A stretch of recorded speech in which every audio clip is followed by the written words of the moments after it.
Are you watching your credit card balance grow faster than you can pay it off? Have you tried every budgeting trick but still can't seem to make progress? Does it feel like you're throwing money away on interest while barely keeping up with minimum payments?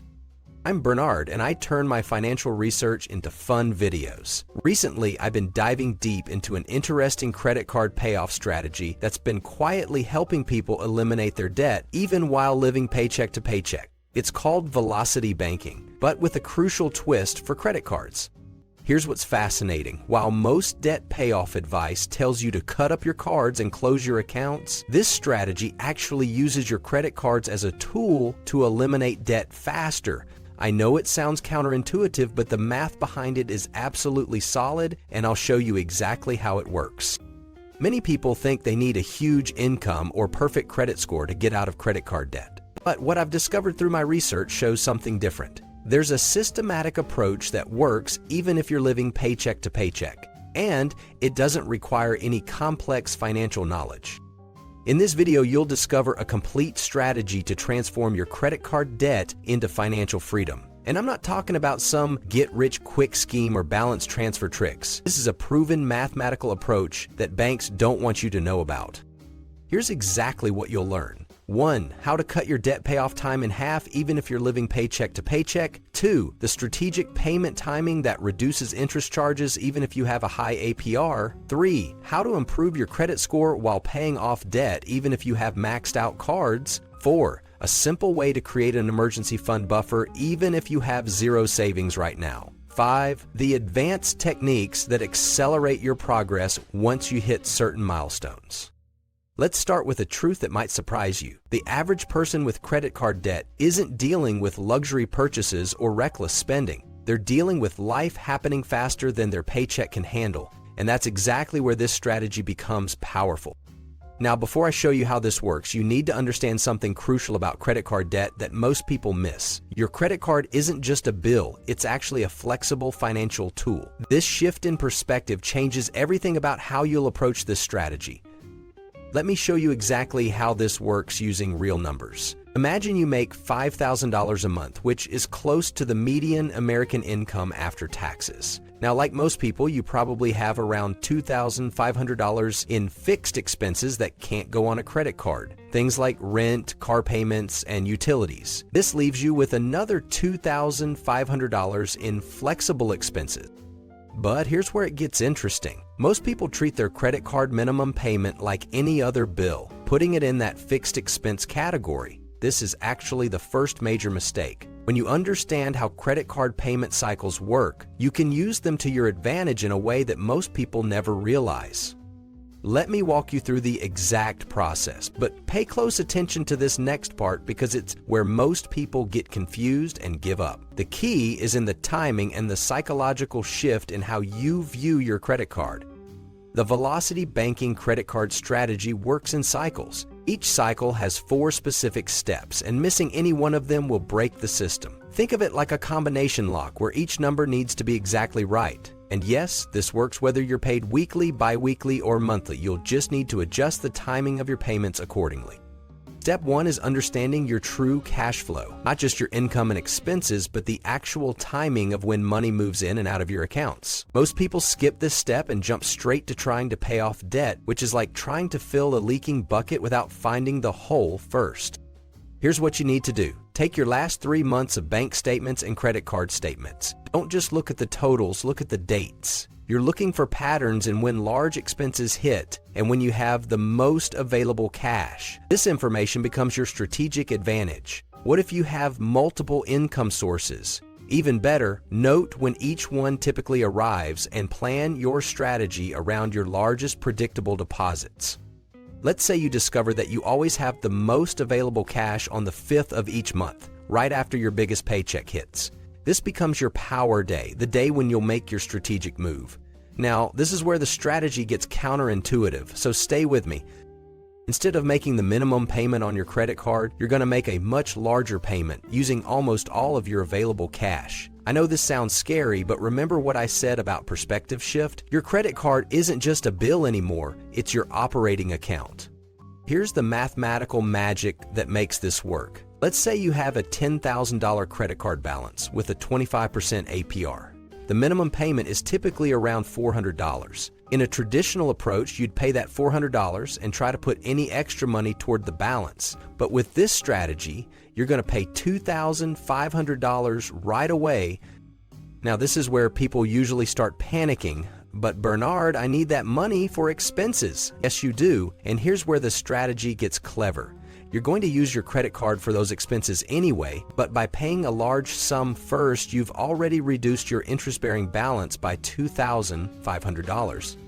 Let's look at a real-world scenario. Imagine you're a healthcare worker with rotating shifts. Your income varies slightly each month due to differential pay, but averages $5,000. You have 3 credit cards maxed out at different amounts: $8,000, $6,000, and $4,000. Which card should you focus on first? Contrary to popular advice about highest interest rates or lowest balances, you'll want to start with the card that gives you the best ratio of available credit to payment amount. Why? Because this creates the most flexible emergency buffer while you're implementing the strategy.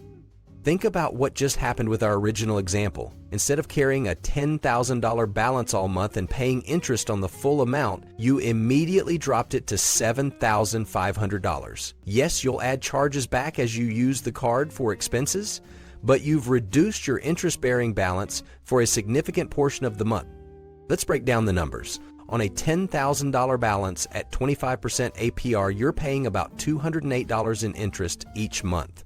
But by reducing your balance to $7,500 early in the month, even as you gradually add charges back, you're reducing your interest charges significantly. Over time, this difference compounds dramatically. What happens if you can't negotiate a lower APR? The strategy still works. You're reducing the balance that high APR applies to, which is the next best thing to getting a rate reduction. But here's where it gets even better. Remember that $400 minimum payment? Since you've already paid $2,500, you've more than covered it. This means you've created a $400 positive cash flow difference that wasn't there before. This is money that's now working for you instead of against you. Now, this is where most people make a critical mistake. They see that $400 and think it's extra money to spend. It's not. This is where discipline becomes crucial. That $400 becomes part of your next large payment, creating a snowball effect that accelerates your debt payoff. Let me show you what happens over time. In month 2, you'll start with a lower balance. When you make your next $2,500 payment, it reduces your balance even further. Each month, you're creating a larger gap between your balance and your credit limit. This gap becomes your safety net. But what about emergencies? This is where the strategy gets even smarter. By month 3, you've created enough of a gap between your balance and credit limit to have an emergency buffer. While it's not ideal to rely on credit for emergencies, it's better than having no options at all. Let's say your car needs unexpected repairs costing $800. Because you've been making large payments, you have the available credit to handle this emergency without derailing your progress.